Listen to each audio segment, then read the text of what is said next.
اب آپ کے سامنے سلسلہ وار تاریخ اسلام جلد اول انشاءاللہ بیان کریں گے۔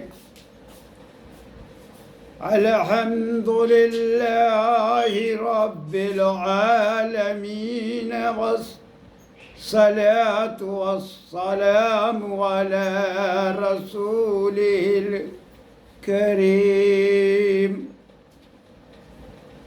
اما بعد فقد قال اللہ تعالی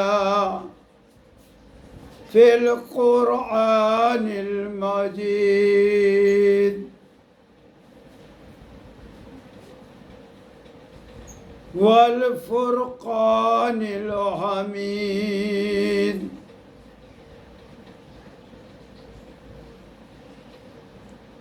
اعوذ باللہ من الشیطان الرجیم،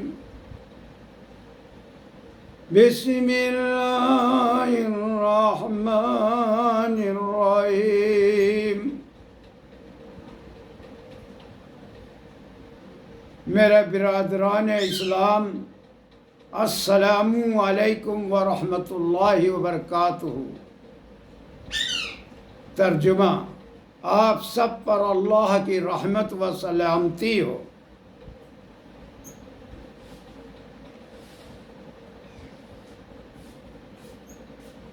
تب قرآن پاک کی تبلیغ، قرآن کی نشر و اشاعت، قرآن کے پیغام کو پوری عالم انسانیت تک پہنچانے والے دنیا کے سب سے بڑے کام خالص نبیوں والے کہ اس اسلامی نورانی مبارک گلشن میں آپ سب کا خیر مقدم ہے، استقبال ہے، خوش آمدید۔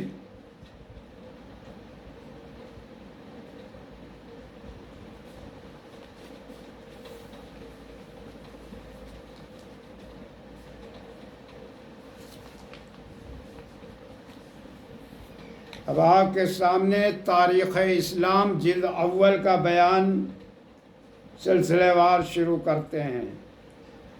تاریخ اسلام کی کیفیت اور حقیقت۔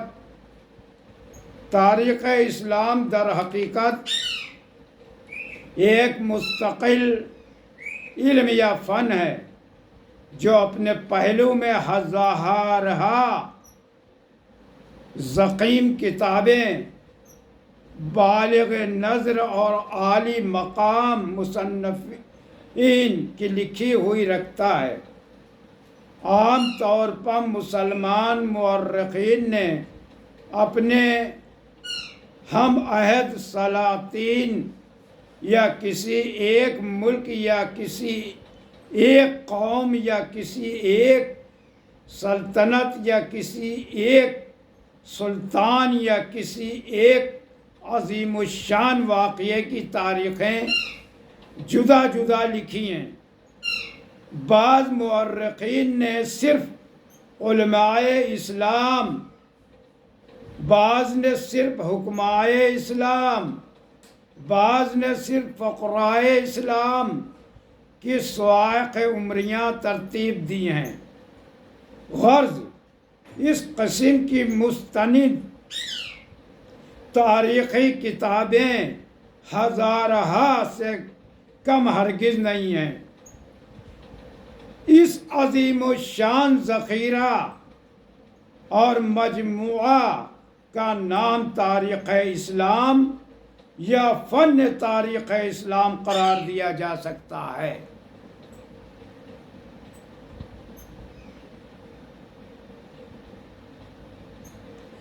اور جوں زمانہ گزرتا جاتا ہے اس ذخیرہ کتب میں اضافہ ہوتا جاتا ہے۔ اسلامی سلطنت کی ایک ہی ایک تاریخ انتخاب کی جائے تو یہ منتخب مجموعہ بھی دو چال الماریوں میں نہیں بلکہ کتب خانے کے کئی کمروں میں سما سکتا ہے۔ اردو زبان میں ایک متوسط درجے کی تاریخ مرتب کرنا در حقیقت تاریخ اسلام کی کتابوں کا عطر نکالنا اور خلاصہ در خلاصہ کرنا ہے۔ کسی بہت بڑے منظر کا فوٹو ایک کارڈ پر لے لینا یا کسی عظیم الشان عمارت کی عکسی تصویر کو دانہ تصویر کے سوراخ میں رکھ دینا بہت ہی آسان کام ہے، لیکن تاریخ اسلام کو کسی ایک کتاب میں جس کی ضخامت صرف 2000 صفحات کے قریب ہو مختصر کر دینا بے حد دشوار اور نہایت مشکل کام ہے۔ اسی لیے میں خود کچھ نہیں کہہ سکتا کہ اپنی اس کوشش میں کامیاب ہوا ہوں یا نہیں، اس کا فیصلہ قارئین کرام ہی کر سکیں گے کہ میری یہ کتاب تاریخ اسلامی کے متعلق کیا حیثیت رکھتی ہے اور مسلمانوں کو کیا فائدہ پہنچا سکتی ہے۔ جہاں تک واقعات کا تعلق ہے، میں نے اس واقعے اور اس زمانے کی مستند سے مستند تاریخ کو تلاش کیا اور کئی مورخین کی تاریخوں کو لے کر ان کو پڑھ کر خود اس واقعے کی نسبت ایک صحیح اور پختہ رائے قائم کی۔ اس کے بعد پھر اپنے الفاظ میں اس کو حد الامکان مختصر طور پر لکھا۔ جہاں کہیں مورخین کے اختلاف نے ایسی صورت اختیار کی کہ فیصلہ کرنا اور کسی ایک نتیجے کو مرجح قرار دینا دشوار معلوم ہوا، وہاں ہر مورخ کے الفاظ کو بجے نما حوالہ ترجمہ کر دیا ہے۔ جہاں کہیں اس استخراج نتائج اور اظہار رائے کی ضرورت محسوس ہوئی، وہاں بلا تکلف میں نے اپنی رائے کا اظہار اور اہم نتائج کی طرف بھی اشارہ کر دیا ہے۔ چونکہ یہ تاریخ اردو زبان میں لکھی گئی ہے، لہذا ہندوستانی مسلمان ہی اس سے زیادہ فائدہ اٹھا سکیں گے۔ بنابراً میں نے ان اسلامی ممالک اور ان حکمران مسلمان خاندانوں کے متعلق کسی قدر زیادہ توجہ اور تفصیل سے کام لیا ہے، جن کو ہندوستان اور ہندوستانی مسلمانوں سے زیادہ تعلق رہا ہے، یا جن کو ہندوستانی زیادہ جانتے اور زیادہ پہچانتے ہیں۔ تاہم جن اسلامی ممالک، جن مسلم حکمران خاندانوں کو ہندوستان والے کم جانتے ہیں، پہچانتے ہیں، ان سے واقف کرانے اور اسلامی تاریخ کا مکمل نقشہ پیش کرنے میں کوتاہی عمل میں نہیں آئی ہے۔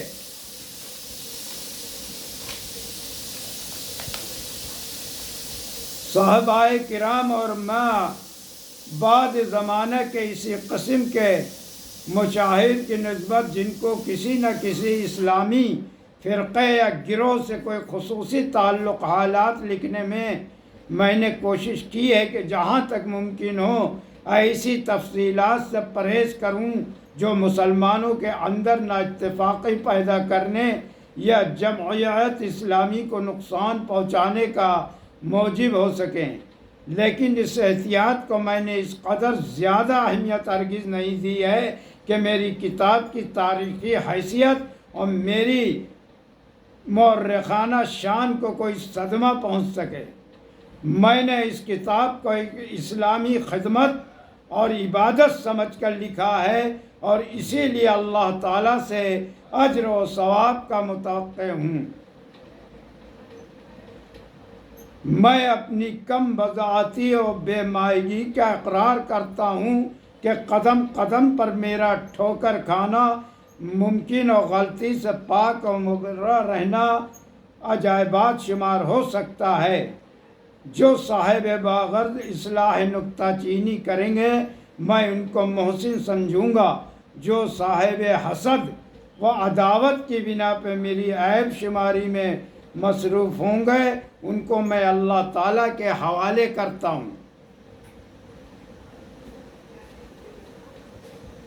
تاریخ، علم تاریخ اصطلاحاً اس علم کو کہتے ہیں جس کے ذریعے بادشاہوں، فاتحوں اور مشہور مخصوصوں کے حالات اور گزرے ہوئے مختلف زمانوں کے عظیم الشان واقعات و مراسم وغیرہ معلوم ہو سکیں، اور جو زمانہ گزشتہ کی معاشرت، اخلاق، تمدن وغیرہ سے واقف ہونے کا ذریعہ بن سکے۔ بعض شخصوں نے تاریخ کی تعریف ان الفاظ میں بیان کی ہے کہ انسانوں کے یکجا ہو کر رہنے کو تمدن اور اس انسانی مجمع کو مدینہ اور ان مختلف حالتوں کو جو طبعاً اس کو عارض ہوں، واقعات تاریخ اور پچھلوں کو پہلوؤں سے سن کر ان واقعات کو اکٹھا کرنے اور اپنے سے پیچھے آنے والوں کی عبرت اور نصیحت کے لیے بطور نمونہ چھوڑ جانے کو تاریخ کہتے ہیں۔ بعض کہتے ہیں کہ تاخیر کے جزو آخر مقلوب کر کے لفظ تاریخ بنایا گیا ہے، اور تاریخ اور تاخیر کے معنی ہیں اولین وقت کو آخرین وقت کے ساتھ نسبت دینا، مثلاً یہ بتلانا کہ فلاں مذہب یا فلاں سلطنت یا فلاں معرکہ فلاں وقت میں ظاہر ہوا تھا۔ جو واقعات خاص اس وقت میں ظہور پذیر ہوئے ان سب کو معلوم کرنے کا مبدأ یہی وقت ہوتا ہے۔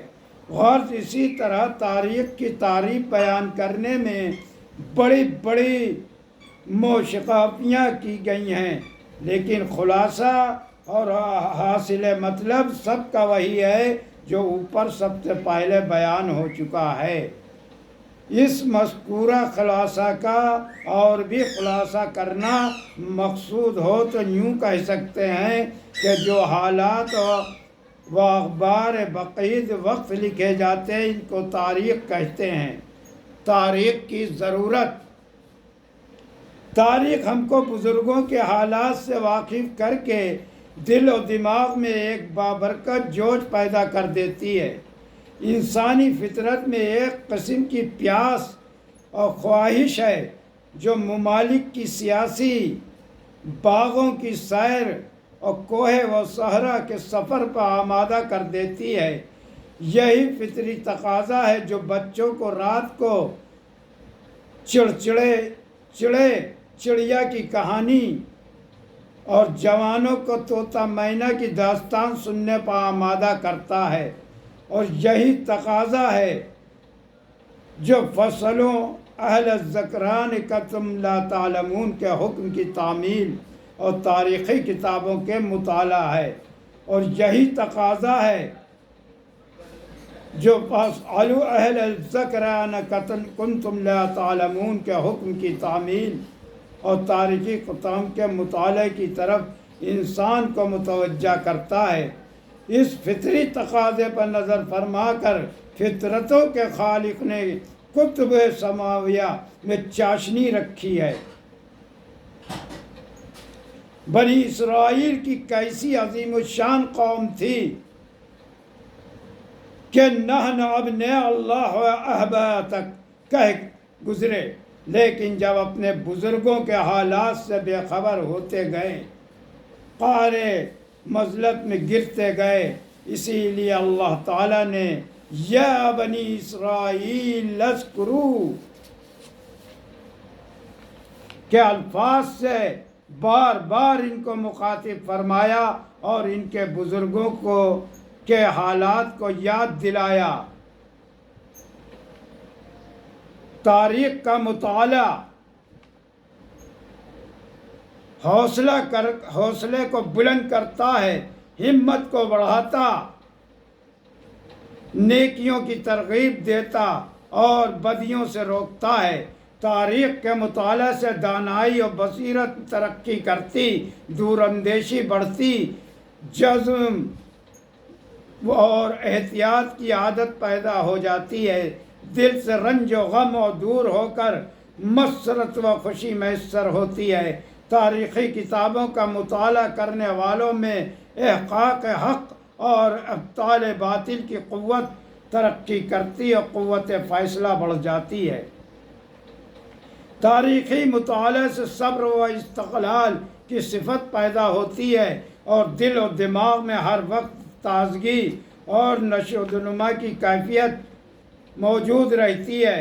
غرض کے علم تاریخ ہزاروں وعظوں کا ایک واعظ اور عبرت آموزی کا ایک بہترین ذریعہ ہے۔ تاریخی مطالعہ کے ذریعے انسان ہر وقت اپنے آپ کو بادشاہوں، فاتحوں، رسولوں، ولیوں، حکیموں، عالموں اور باکمالوں کی مجلس میں موجود دیکھتا ہے اور ان تمام معززین سے استفادہ کرتا ہے۔ بڑے بڑے بادشاہوں، وزیروں، سپہ سالاروں اور حکیموں سے جو غلطیاں سرد ہوئیں یہ ان سے محفوظ رہ سکتا ہے۔ کوئی علم ایسا نہیں جس کے مطالعے کو انسان اس قدر مسرت اور شادمانی کے ساتھ بلا قسم کی کوفت و مان کی برداشت کیے ہوئے جاری رکھ سکے جیسا کہ تاریخی مطالعے کو جاری رکھ سکتا ہے۔ انشاءاللہ تاریخ اسلام جلد اول کا سلسلہ وار بیان آگے کا انشاءاللہ کل ہوگا۔ وآخر دعوانا الحمدللہ رب العالمین، لا الہ الا اللہ محمد رسول اللہ صلی اللہ علیہ وسلم۔